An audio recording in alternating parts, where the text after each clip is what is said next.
Salut à tous, j'espère que vous allez bien. Nous sommes tous les jours sur Internet, via les réseaux sociaux et d'autres plateformes. Parfois, on se demande comment utiliser cet outil pour se faire de l'argent ou comment simplement financer son projet à travers ce canal-là.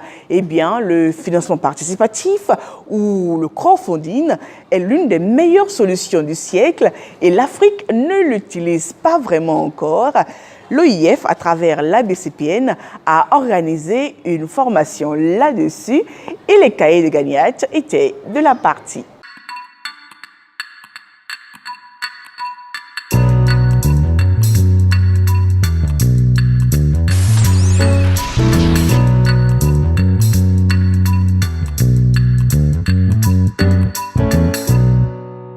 Pincée d'humour pour mieux exprimer l'attente à la fin de la formation.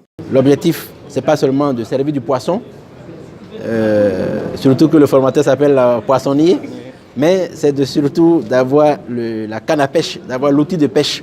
Et savoir comment pêcher. Savoir comment pêcher et pas que de consommer du poisson. Pour bien s'y prendre, le Bureau régional pour l'Afrique de l'Ouest de l'OIF a choisi l'une des personnes ressources les plus indiquées, le fondateur de Babylone, le premier site européen de financement participatif solidaire. Et donc je voudrais essayer, non pas de vous donner une connaissance infinie sur ce sujet, parce que je pourrais vous en parler pendant des jours, mais simplement pour essayer de vous sensibiliser globalement au potentiel du financement participatif, aux différents outils du financement participatif et probablement et surtout, malheureusement aujourd'hui, du seul outil pour vous en tant qu'entrepreneur que vous pouvez utiliser, qui est ce fameux outil du don récompense.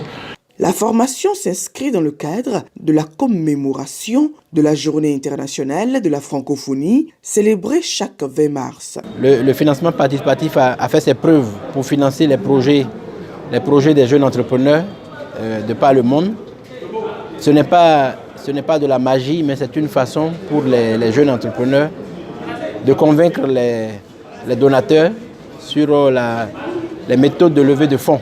Partager, organiser, lancer et gérer une campagne de financement participatif, c'est ce à quoi, pendant 3 heures de temps, s'est attelé le formateur. Il a expliqué et démontré aux entrepreneurs, responsables d'ONG et étudiants présents, la démarche d'une telle campagne et les relations à utiliser. En pleine communication, il a fait cet appel. Dans les mois et les années qui viennent, quand vous rencontrez des ministères, des représentants des banques centrales, des représentants de l'UMOA, etc., surtout, dites-leur que l'Afrique est en train de prendre un retard, ou en tout cas de ne pas aller assez vite sur ce sujet très très intéressant du financement participatif, parce qu'il y a des blocages colossaux sur la réglementation. En Afrique, zone UMOA, il n'est pas possible à une personne privée de prêter à une autre personne privée. Et donc une plateforme de crédit, elle est juste impossible à déployer. Pareil sur l'equity, il y a de telles contraintes imposées aux particuliers pour pouvoir investir dans des entreprises, au capital des entreprises, qu'une plateforme ne peut pas le faire. Ou alors ce serait tellement compliqué que la plateforme n'a plus aucun sens. Puisque l'idée d'une plateforme, c'est de pouvoir le faire évidemment en 3 clics, sinon la raison d'être d'une plateforme n'est plus.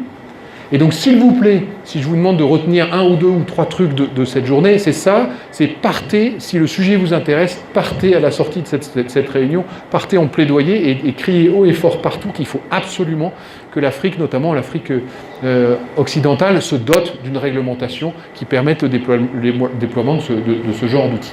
Améliorer le secteur du financement participatif dans notre écosystème, tel est l'objectif prioritaire qu'a cité le président de l'ABCPN. Au cours des échanges, l'intérêt des participants s'est accru pour la levée de fonds grâce à Internet. J'ai regardé par rapport au Bénin, on a Finadev.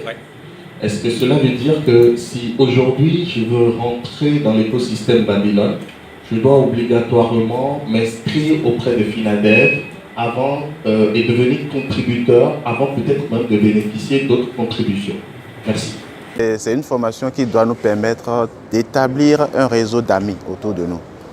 Parce qu'aujourd'hui, au Bénin particulièrement, nous n'aimons pas travailler en association.